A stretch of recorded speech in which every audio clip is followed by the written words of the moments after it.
abantu bose baranzi, ariko njyewe umuswa asuzugura amafaranga yose mfite nta n'icyakabiri afite. ariko boss byiza araranganya.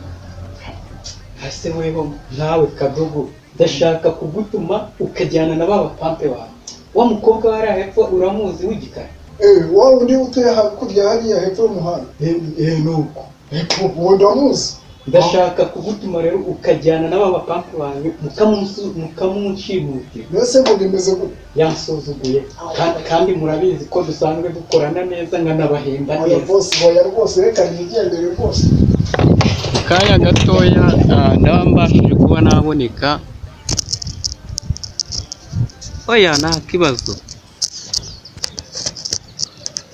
ndaza nihuta kubera ko ndazana n'imodoka nyine. Ubu nyine ngiye mu kuza nyine.